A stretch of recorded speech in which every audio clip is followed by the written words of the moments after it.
Yeah, because I changed my microphone. Test. Oh, here it is. Now I can hear myself. It was just off. You Test, test, are test, just test. such a You meltdown can hear boy. yourself? Yeah, I can hear myself. Well, I just wanted to make You sure have to because stop having meltdowns. I'm not having a meltdown. It's like we're testing the audio. I know, but you have meltdowns when things don't go your way. I've never been an only child until I've gotten older. Yeah, I know. I can tell. Can you explain the difference between a tantrum and a meltdown?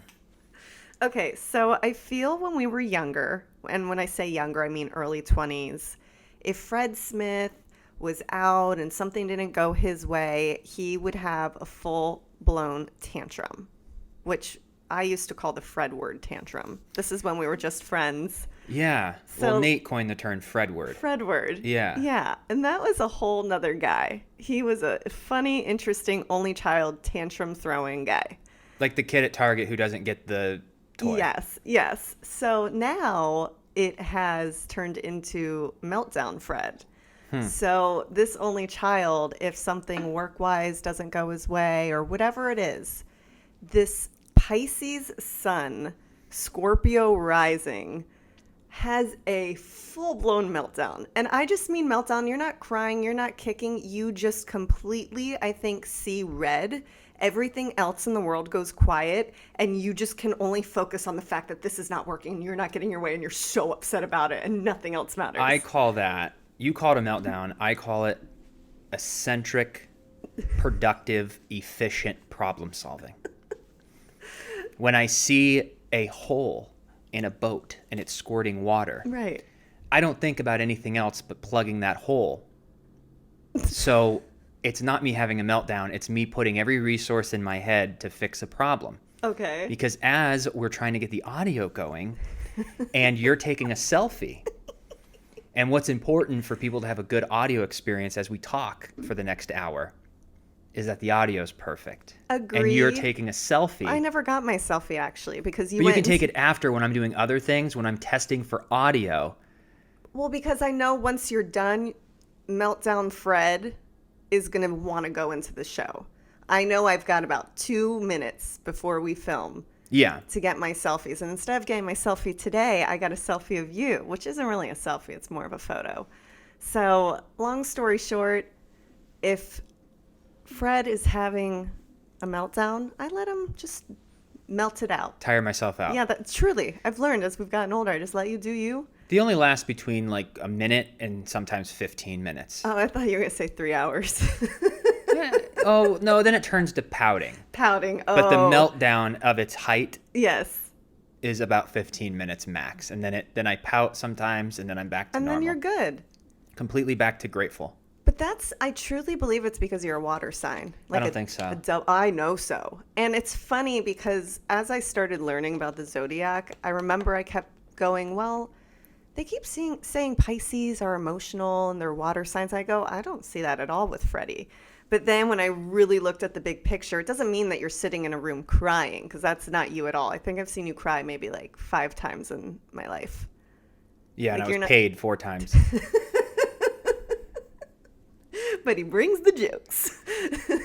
My little meltdown tantrum Pisces. Yeah, that's why I really want to have a boy when we have a kid. I just want someone who's a mini me that No. understands. Well, you would get the double dose. But just to have a little guy that I just go, I get it. I get it. What, You know? what he's going through? I get what he's going through. It's the reason I never slept. That's the only reason I'm an only child. Because you were so bad, your parents. Because I never slept. My mom and dad go, we can never have another kid because I never slept. And I love sleeping as an adult. But I think I was born into this world and I was like, it's time to go. There's no time to sleep. Because think about it, when you're 6 weeks old, you've slept enough.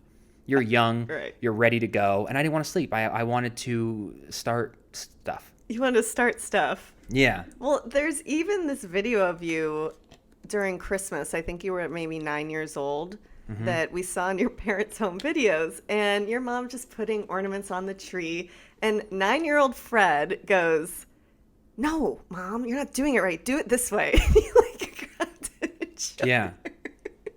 It's your way or the highway, baby. There's a right way and a wrong way to do something. If you're going to put in the time, you might as well do it the right way.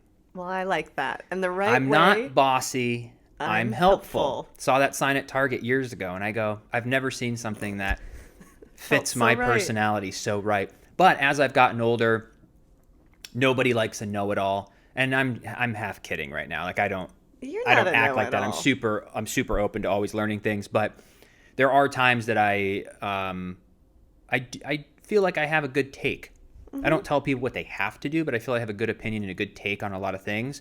But there are times and situations where I won't bring it up because I just don't want to seem that every time someone's talking about something, I have a take on it. But I also feel too with you that you don't really share your opinion unless it's something you're well versed in or you really know. Like Yeah. you're not going to go speak on some topic if you don't know anything about it. You're going to be on the other end and ask questions.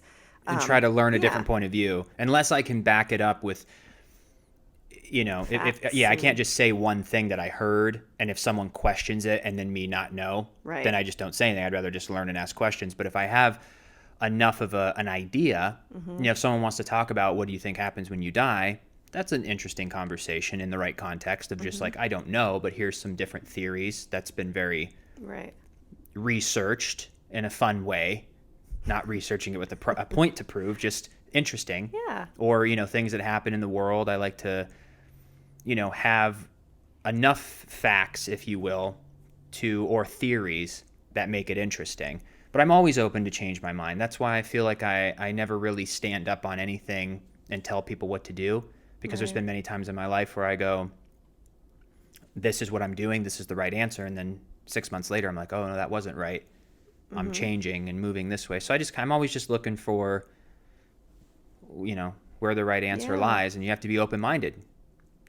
That's the biggie. I feel, or I wish so many more people were open minded to just sit and have a conversation with someone who has opposing views so that at the very least they could maybe try and empathize of why that person has that view. It could be completely different, but if people could just sit and talk with the same tone, of course you can get passionate, but no Yeah. fighting about it. I feel like it would help for people to try and figure out, well, why do you feel that way?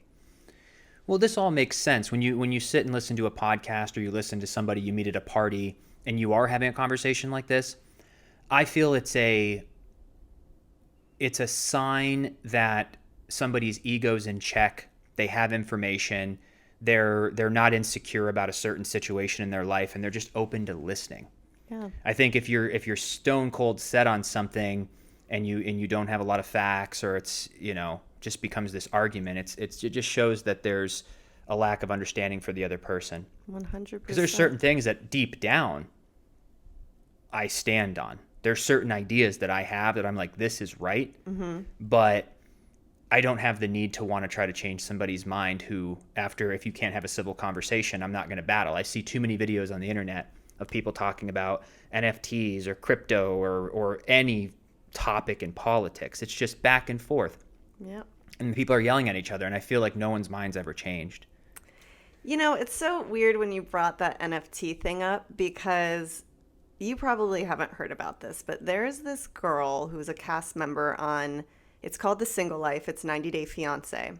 And this is pretty outrageous. You're really not going to have no idea what I'm about to say. But with her fame from the show, she had this idea to sell her farts in a jar. And she would, Yeah, did you hear about I this heard about girl? it. I'm locked into culture, even with people selling farts in jars. Yes. But it ended up being really lucrative, and people were paying like $1,000 a jar, and she was doing, I think, 50 a week. So the whole thing is she started eating. She was making a lot of money. $1,000? Yeah. I wonder how she got to that price point. Who knows? Maybe, but You know why? Because it's probably rare. How many can she get a day? Well, but so here's the whole thing. You're insane. But she started eating foods that would help make this happen, a more bean-filled diet, if you will. Oh my God. She ended up going to the ER. She thought she was having a heart attack. It wasn't. Obviously, it was just she was, eating a lot of foods to make that happen. So it turns out she goes, okay, guys, I'm so sorry. I have to stop this. I can't keep doing it. Now she's released NFTs of her farts in a jar, and they've all completely sold out. So I'm like, isn't that interesting She did something so drastic that now she has NFTs of it. But she put and she made a lot of money off of it. Yeah, it's a moment in time, and I hope that they stick around. Or they will be around for a long time. But What, NFTs? this is the first time that something, hip, new, cutting edge has come about, and we haven't gotten into it yet. Mm-hmm. And I feel really good because the initial thought of NFTs about 2 years ago, I know so much more now. But there are certain instances where I go, man, we would have made so much money just by speculating. Wait, NFTs were 2 years ago? Yeah. No way. Really? Maybe a year ago. I remember we were in Twin Eagles when we first mentioned it, when it started coming. I mean, I'm sure they've been around for a while, but when they hit mainstream. Sure. But yeah, they're becoming collectibles. And it's just to say that you actually have something here. Hold on. Test, test, test. Yeah, that works. Test, test, test. All right, we're back to anything. No Anyway. tantrum? No meltdown? No, we're good. But yeah, that's really interesting that these days you can sell anything. Anything that you want. And this is my one curiosity. I mean, I have a lot of curiosities in life, but just about this new virtual world. So in real life, we have just different ways that we communicate. And through language, it's very specific. And I'm curious, is that going to get lost in that virtual world? So, for instance, when it comes to texting, do you feel like you would know if it were me writing you? Yeah. Right? The short answer is yes. Short answer is yes. So I feel like through language, I always know too when people maybe plagiarize something and pass it off as their own words, because there's a language, there's something about that person, the way they speak, their voice. Even Gary Vee, when he does his books, he has a ghostwriter, but I think he's talking and they're recording and then they transcribe it to sound like him. Because if someone just writes a novel and it's not in their voice, you kind of know. Yeah. So is that going to get lost in translation as this whole virtual world changes and everything's happening? I just feel like we all have such a specific voice just in general life, and I'm just curious if that is ever going to go away or if that kind of will somehow translate into that world too. It'll just be, because everything that's going to happen in the virtual world is already happening now on the phone. Mm-hmm. So the way that you can tell, certain generations, I can look at a text message and I can guess the person's age who's writing it. And you know that even with business, when you talk to people in advertising, or I'm assuming too in real estate, you can tell if you're working with an agent who's 65 compared to someone who's 30, just based on their texting savviness. Yeah. Now that's not for everyone. I'm sure there's 60-year-olds who, FaceTime and send emojis and understand exclamation marks to show enthusiasm compared to just okay. I used to do that with my old accountant, where I would write this elaborate email about important stuff, and he would just say, "Okay, call me." I'm like, I just need an answer. But he wants to talk on the phone.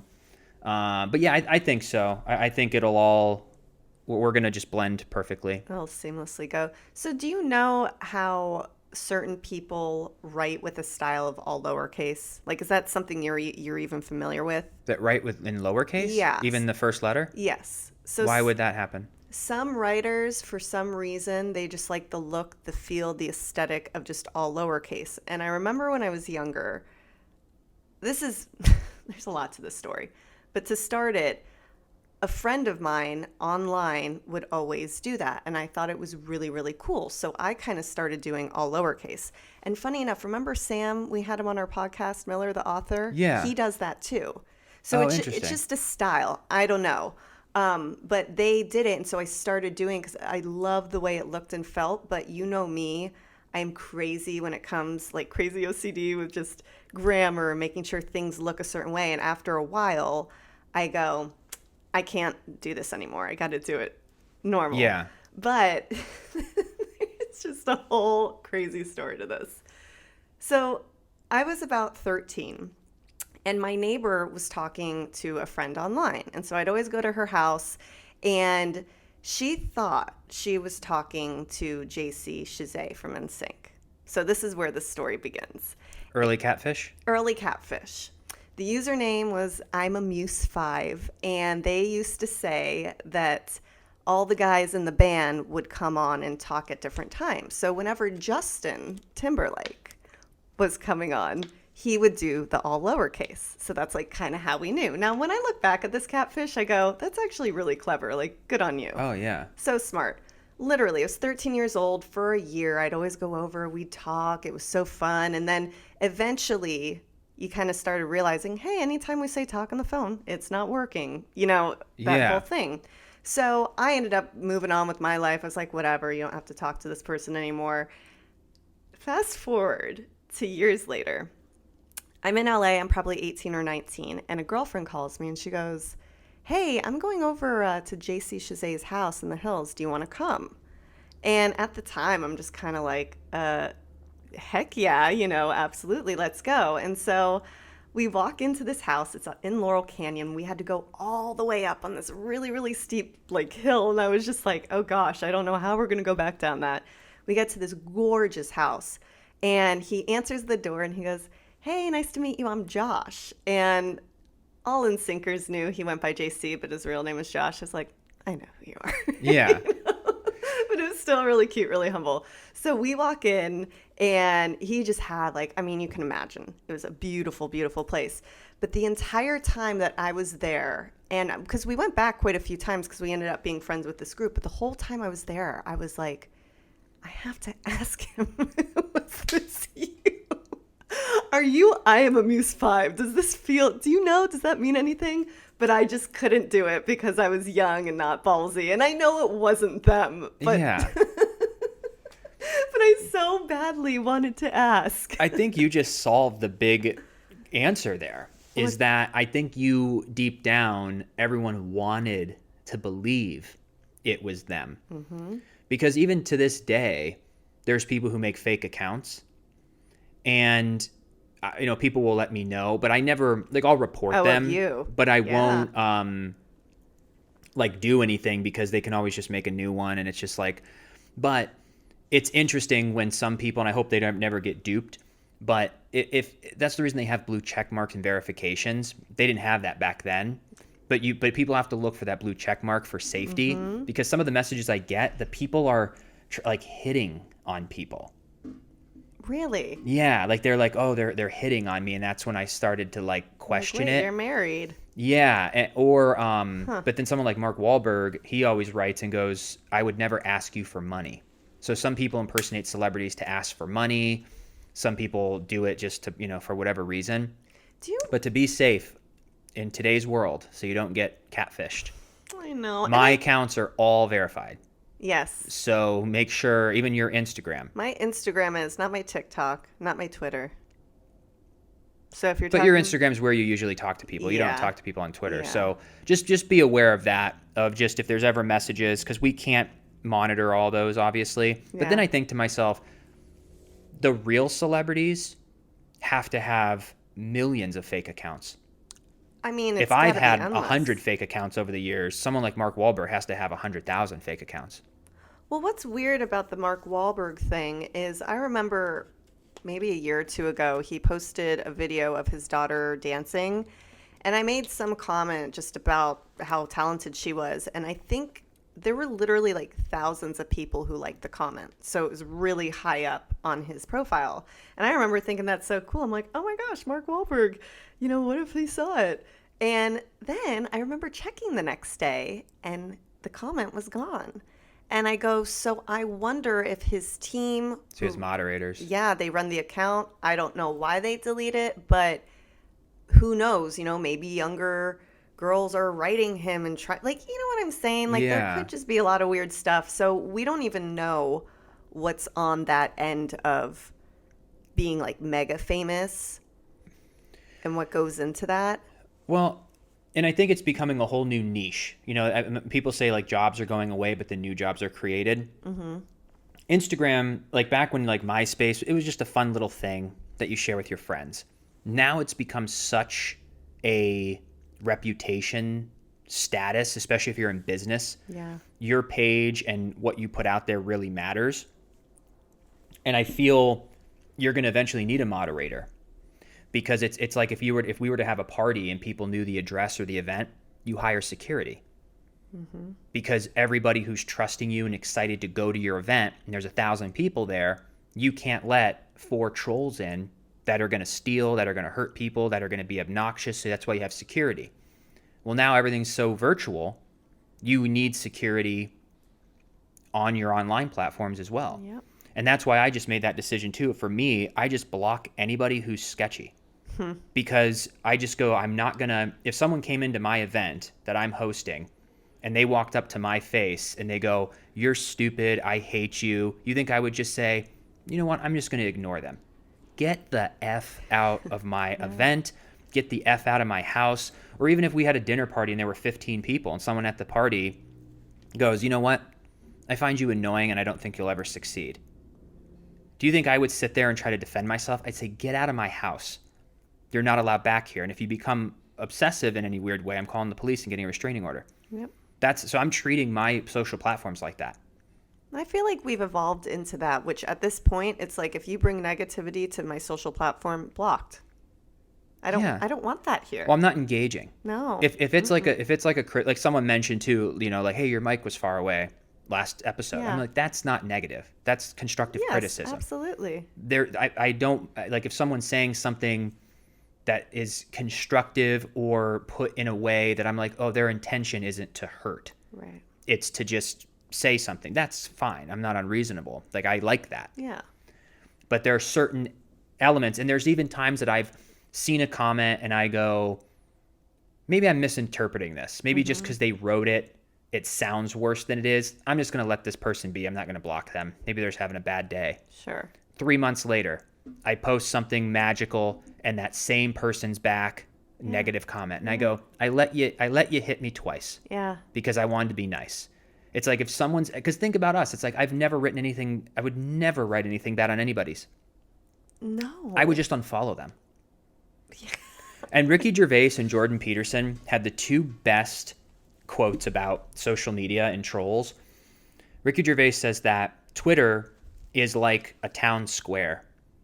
And he goes, he has millions of people following him. They're choosing to follow him.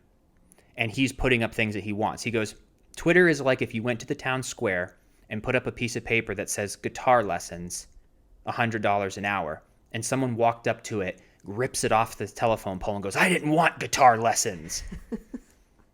He goes, it's not for you. Yeah.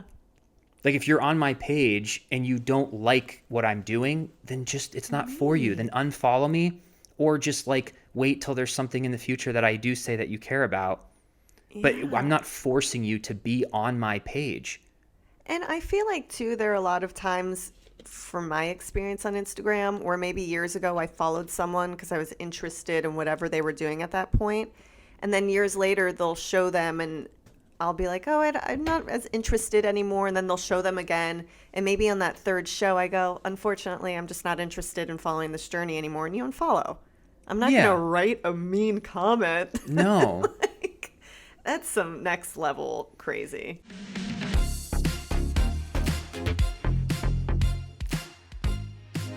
How many free trial subscriptions end up costing you hundreds, if not thousands of dollars long after forgetting to cancel? Fight back against scammy subscriptions with Truebill.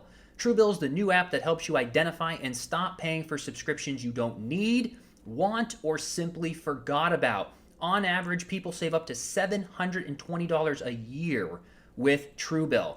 Because companies make subscriptions hard to cancel, Truebill makes it incredibly simple. Just link your accounts and Truebill will cancel your unwanted subscriptions in one tap. And your Truebill concierge is there when you need them to cancel unwanted subscriptions so you don't have to. Alyssa and I have had Truebill now for about 6 weeks, 8 weeks, and we love it. We linked our accounts. You can get rid of all the subscriptions that are just costing you just so much money a month. So we're able to save money, get our overhead down so that the extra money we can save, invest, or spend on something we want. So it's incredibly simple and keeps you organized, which is great. Truebill has over 2 million users and has helped save them over $100 million. Like Matthew B., who says, in a matter of seconds, I saved $660 for the year on my DirecTV bill, saved $120 for the year on my SiriusXM bill, and saved $840 a year on car insurance. Don't fall for subscription scams. Start canceling today at truebill.com/Freddie and Alyssa. Go right now, truebill.com/Freddie and Alyssa. It could save you thousands a year. Truebill.com/Freddie and Alyssa. Another thing that Jordan Peterson said is that if you're in a room of 1,000 people and you ask a question or say something, you're going to get a general consensus from people. Mm-hmm. He goes, but what happens with negative comments is that imagine I looked out in those 1,000 people in the crowd and said, how many of you are having the worst day of your life? And 11 people raised their hand. And then he asked the question to those 11 people. You're going to get a different response. Yep. The people who are in a bad mood or a bad life rut or in a weird place, those are the ones that are saying all that. But you wouldn't in real life take what that person's saying to heart. Huh. So I just love hearing both of those. But everything's evolving, and that's what I just want to, for us to continue to evolve, to understand this, because it's now undeniable of where it's going and why it matters in business. Okay. Again, for people who are on social media for fun, none of this applies. Right. But a lot of work is being done on social media. And it really does matter. Yeah. So, but that's that. And really quick, though, speaking of social media and celebrities, something major happened with you, sir, the other evening. Mm-hmm. Can you share what happened? Because I was shooketh. Yeah, it was my first celebrity acknowledgement, like real celebrity. Mm-hmm. Like not clout. Real fame. Right. Jennifer Garner. What's her last name? Garner. Oh, good. You kept saying Gardner. Garner. It's Garner. Yeah, Garner. No, I'm glad you said that. Jennifer Garner duetted one of my TikToks and put it on her TikTok and her Instagram. But it was super cool because she has almost 12 million followers on Instagram and probably has every A-list friend following her. And in the first 4 seconds or 3 seconds of her video is my face going, name something you didn't think would take up so much of your time as an adult. And then she cuts to her telling her dog to go potty.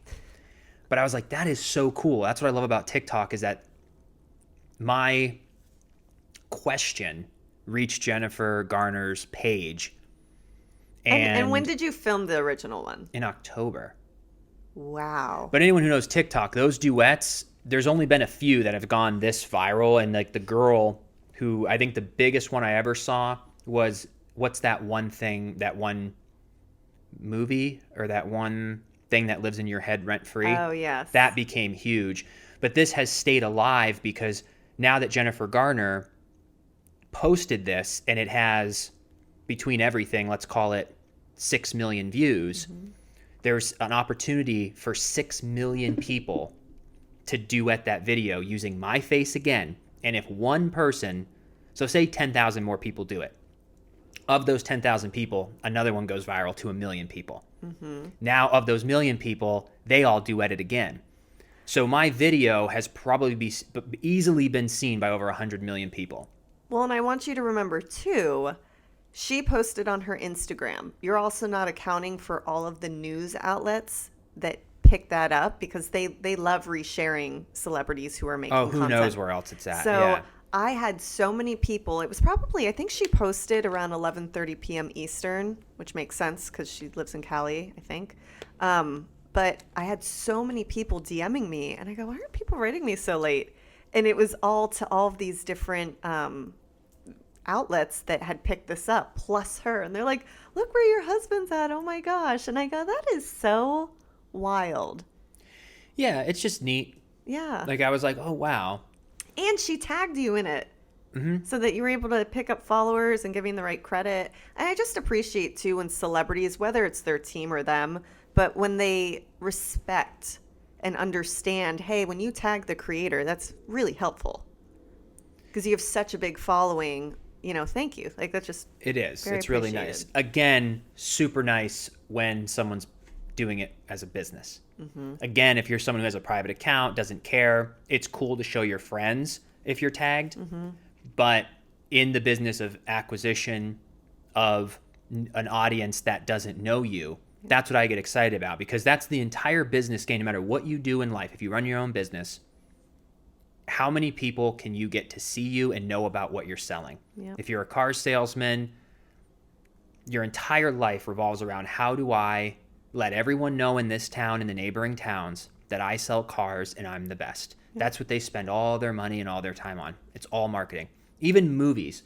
I think they're 50%, not that much, but like a huge percentage of their budget is all spent on marketing. Yep. The interviews, the press tour, all the TV commercials with the trailer, all the billboards up on Sunset. Like, what do those cost? Like, people will spend $30 million to make a film and another $10 million to let people know about it. So this is why I love when Jennifer Garner tags me. It's free advertising. I didn't have to pay to acquire 200 new followers. No. It was just, thank you. So when you do viral videos, that's how And you that can... was free advertising. You didn't have to pay anything. I remember, Carly Craig, we had her on our show a while back. Well, she's been really leaning into TikTok and doing a lot of videos. And so I've been able to see a lot of her stuff. And a lot of her content she's kind of been talking about is back, I want to say maybe 4 years ago, she had booked Mad TV. They brought it back, which is like SNL. And, they really all thought, this is it. Like, this is our big break. This is happening. And unfortunately, due to lack of marketing, no one knew about it. And it never got renewed. And so it just drives home your point. If people don't know about it, it doesn't matter how good the content is. If you don't know about it, you're not going to watch it. It's the most important thing. The only two ways, like even if you have a script, if you're a writer, it could be the best script ever written. Yep. There's probably many. In this world, Yep. there are scripts that, if were made, would become the #1 movie ever in history. Yes. There's only two ways that can happen. Number one, you learn how to be a great marketer to sell your script and get in front of people, or you happen to run into somebody with a stroke of luck that knows the right people and knows how to market. Exactly. You have to market. You could shoot a movie and you could have it on a hard drive perfectly. If you put it on YouTube or you were to try to sell it, you have to know how to sell and market. That's it, baby. But I never knew that. That's the entire game. That is all business is. Business is just sales and marketing. But even when we shot and filmed Addicts Anonymous, the short series, web series, that's the word I'm looking for, and raised all that money, we had everything lined up professionally for pre-production and production, but post-production with marketing, I mean, there was no plan. No. We had no idea. We were missing the biggest component, and we were doing it on like a stroke of luck. Yep. Like maybe someone would see it, or we can bring it into like Netflix or Hulu back in the day. And yeah, I would never, like even to bring up our movie Unplugged again, if someone said, I'll give you $250,000 and that's what it took to shoot it, but we had no money for marketing, I would not shoot the film. No. Because you have nothing without a marketing budget. I would rather, if I was given $1 million by someone, spend $250,000 on the film and $750,000 on marketing. Yep. Because you have nothing if no one sees it. Yep. And then what helps is when you have the masses. That's the other thing. If it's garbage, it will fail, no matter how much money you have. Yes. But if it's decent or it's amazing, plus you have money, then you have word of mouth and you have advertising. Yep. But a marketing plan is just the #1 thing. And it's just such an eye-opener. I just never knew that in life. It took me years to learn. We learned it when it mattered. Speaking of TikTok, I want to play before we go. There's a really interesting TikTok I want to play you. Uh-oh. Let me see. Ooh. Hey. What? me see if my TikTok played. Hey, my TikTok about FBI agents. It played a little bit? A little bit, 17K. Really? Yeah, they ran it. I was talking about, so I'm watching The Blacklist, as you know. Oh, I know. And just like I was thinking in real life, because every other episode they rush into some business or establishment, Yeah. and they say, it's FBI agent Navabi. I need to see your surveillance footage. And they're like, absolutely. And I was thinking to myself, if I was ever working at a receptionist desk or at a gym and someone ran up to me and goes, FBI, I don't know what they're flashing me. Their badge. But how do I know that's real? I mean... And how would I even go, do I scratch the thing and go, is it chipping off? Like, hold on a minute. Let me put this up under the light here. So it was like, hey, that's cool. You know what? You always, you get TikTok is a slot machine. You put in the video, you pull it, and you see what happens. But here is an interesting thing about Finland I want to play real quick. So there's one country that's been voted the world's happiest 4 years in a row. Can you guess what it is? It's Finland.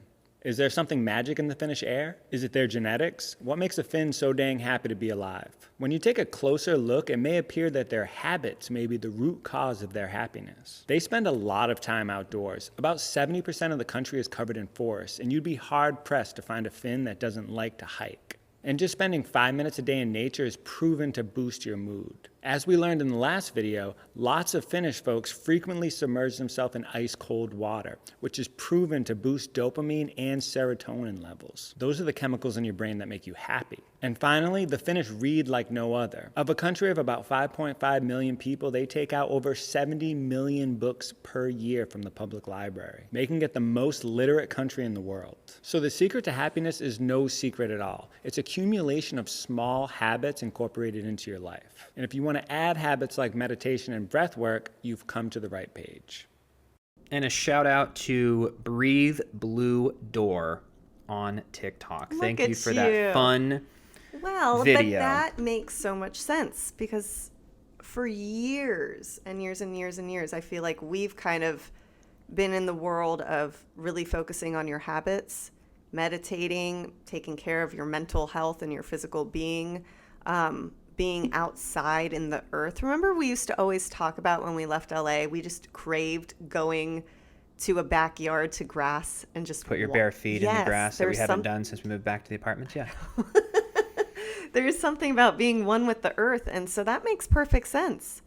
They really focus on those things. And I feel like here, even in America, we are so just in grind mode of work, work, work, work, work. We want this, we want that, we want this, that you kind of forget to do these things and to be mindful and to take care of yourself. It's very important. Yeah, I really like the whole ice plunge too. I've been seeing a lot of that for years about having an ice bath and what it does for dopamine and your body's recovery. And what I'm starting to realize too, and Joe Rogan's a huge advocate in this, and it really does make sense, is beating that voice in your head and doing something very hard. It makes everything else seem easy. If you have like an important meeting or something at 2:00, but you make a tough phone call in the morning, you go on a 5-mile run and you do something else, that meeting, you're just like, after what I just did in 100-degree heat of running, after that tough phone call I made with my friend to have this tough conversation, like this meeting seems easy. Yep. If you just did nothing all day and that's the height, it feels so much more challenging. So I love putting yourself under that stress of taking a cold shower, working out, but being out in nature is great. And then the biggest thing is reading. Yeah. There's never been a greater saying that knowledge is power. And it's the most freeing aspect of why we've become addicted since 2014 of educating ourselves. I'm addicted every day. Like, why is Finland the happiest? Why is this person losing weight? Why is this person I'm curious on just learning every day. Well, and they read like crazy. So I think just focusing on education a little more than entertainment, if you're looking for growth, is kind of a key. Like, be entertained, but spend some time educating. And that's just off my personal experience that I found a deeper happiness and understanding in life when I started sitting back and listening, and I started asking questions and being curious and being open and feeling okay not knowing something. We always use the analogy of sitting in the back of the room. Just because you might be like the boss at work, or you might have a power position, or you might feel comfortable. It's like, go somewhere where you don't know anything, go sit in the back of the room and take notes. Yeah. Observe. And learn. Yep. And after a while, it just becomes normal. Try and learn something new every single day. And I shared this meme the other day, and it basically said, forget the big hotels with golf carts and this and that. They go, I just want to go to a hotel, if you will, that has a huge library. And you sit in that library in a cozy chair, and the waiters come and they'll bring you your drinks and they'll bring you little snacks, and you can just sit and read all day. Whether that's fiction, whether it's nonfiction, it's just a different kind of relaxing. I think that is a luxury that some people have. What's that? Time to think about this kind of stuff. Huh. I think that a lot of people's minds opened up during the pandemic because they had time on their hands. Right. Most people are just stressed. Everyone. You're working all the time. You have family. You have obligations. Like, when you do have 2 hours, it's like, do I want to have some wine and watch Blacklist, or do I want to go and read a book? Right. I think people are like, or do I want to go with my friends and have some dinner and some tacos and 2 margaritas? Yes. Mm-hmm. So I think with Finland, I haven't researched it enough, but I think they just have a different culture over there in general. Like, here in America, we definitely have that hustle culture, and we're just always on to the next thing, and like more, and just being, they also have just different way of life. Like, they do have capitalism, but they do have more socialist programs, which is what people in America have been fighting for too, of like that conversation of free healthcare, free college. Right. Like, I believe Finland has that. But I do believe, I think there's like 5 million people there. It's a completely different, like America being 330 million people it's hard to compare those ideas to a place that has 5 million people only, because I think it works differently. But from an article I was reading too, it's like when people don't have to worry that if they get sick or something happens that they're going to be homeless on the street, they can take a little more risk. They can kind of relax a little bit more. And when you're relaxed, you become more creative. You can take more risks. I think people are just afraid of taking risks because they're just so up against the wall. But I don't think it's the system. Right. I think it's our individual choices. Yeah. There's people who make $65,000 in America who live in Nebraska and are broke. That's not because of the system or because Starbucks is $6. It's because you're not budgeting, investing, or making the right decisions. And I can speak to that without feeling like an a-hole, because we made a lot of money in our life. Mm-hmm. And we made 90% bad decisions. And it doesn't matter how much we made. If we would have just lived off of $50,000, $60,000 a year, our entire time being together, never broke 60,000, we'd be multimillionaires today. Mm-hmm. So that's not the system. It's just, if you make 60K a year, 150K a year, or 1 million a year, if you spend it all or spend more than you have, and you don't save or invest or know what you're doing financially, you're going to live paycheck to paycheck and be stressed out all the time. So that's the problem, because there's always been studies about that, where even if someone wins the lottery, sometimes they're more broke. Not like 100 million, but if they win like 1.2 million after taxes, you walk away with 600K, they buy a house, they buy a car, they go, and then all of a sudden they have this high overhead, they can't maintain it. And so I think that's the biggest problem. But this is a whole longer conversation. I don't really want to hop into it today. But it is interesting to wrap this all up, is like, it seems like with Finland, they did mention in that TikTok that being outdoors, doing something challenging, working on meditation, breathing, being around good people, and educating yourself is going to make for a happy existence. Because when you know yourself, when you're empathetic to others, you just live a less angry life. You live a less you have less meltdowns and tantrums in life. What a way to circle it back, baby. So I clearly need to do more reading to minimize my meltdowns. You should meditate. I think that would really help you. I got to learn about it. I don't know. We'll see. Breathing and meditating, but it's all what people talk about these days. Yeah. Cold showers, meditating, breathing exercises is like kind of the key to life. It helps.